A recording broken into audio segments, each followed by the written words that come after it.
Alright, so you know those tutorials where people teach you like they're experts, they know everything? This is not going to be one of those videos. I am terrible at 3D. I have been trying 3D modeling and design for 20 years. Every time I pick it up, I just dabble in it and then I run away because it's so complicated and it makes my brain want to explode. This video, I'm doing it. Nomad Sculpt in Blender. I'm just gonna make something. It's gonna be cringeworthy. I hope you learn a little bit something from it. I'll teach you the things that I'm learning as I go, but this one's just gonna be painful. Let's just get started.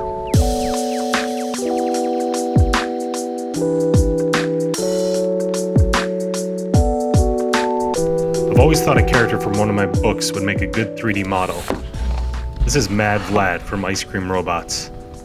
And although he's drawn in the book, I still need to work on a front pose and a side pose. So we're gonna sketch those out right now. And by right now, I mean we first need iced coffee. For sketching, I'm using Procreate. It's the GOAT of all drawing programs. Don't even waste your time with anything else. I always promised myself I'd never become a YouTuber who does coffee B-roll. You gotta do what you gotta do. Last night, I had a dream of us coming together. Last night,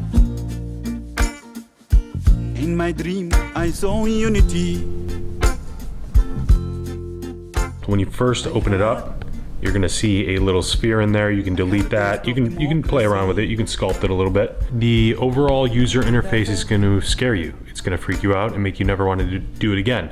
But I recommend just keeping it open for a month, 5 minutes a day, every single day for 30 days, and you'll be a little bit better at the end of those 30 days. And then you'll be so exhausted you wanna take 60 days off and then come back and do it again for another 30 days.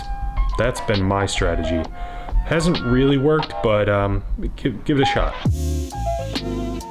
Nomad Sculpt, up in the Layers tab, this is where you're gonna add objects to the scene.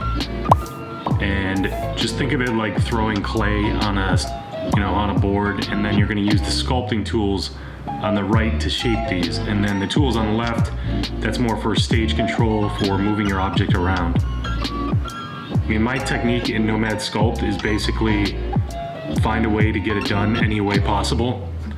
I actually don't know if my techniques are the right way to go. I just try to build with really basic shapes and I occasionally overcomplicate it.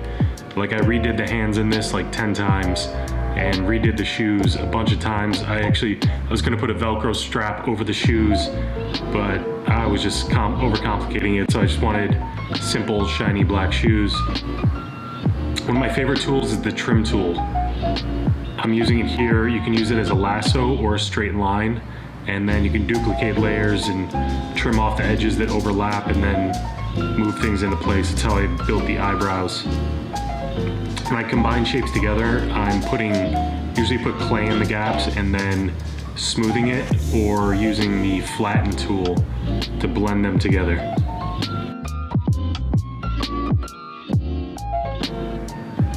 I had trouble with this ice cream scooper. The resolution was too high and then was too low to smooth it out, so if you zoom in close, the edges are still pretty jaggedy.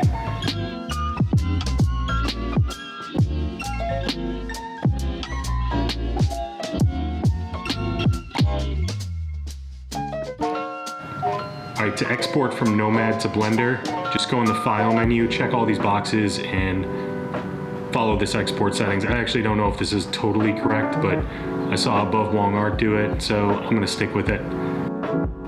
I added a simple area light, and now I'm gonna add a stage.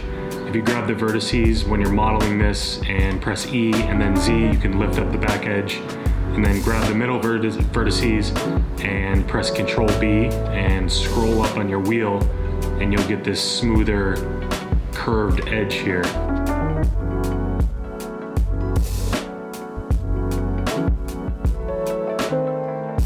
I'm going to set up a camera. I did a quick render zoomed in at a medium shot, but then I pulled back to show the full body.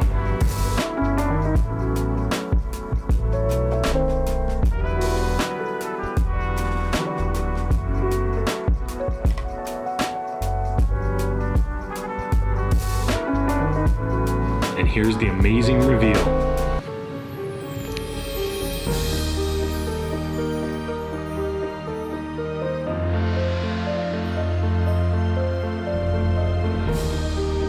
Why 3D hurts my brain so bad, I don't know. This one took a lot out of me. Hope you learned a little something. I'm gonna go take a nap. I think I need a nap after this one. Thanks for watching. Every land was thriving with love and prosperity. And I woke up asking myself, oh, I woke up asking myself, why can't we achieve a sustainable peace? Why can't we have a sustainable future? Why can't we achieve a sustainable peace? Why can't we have a sustainable future? Why can't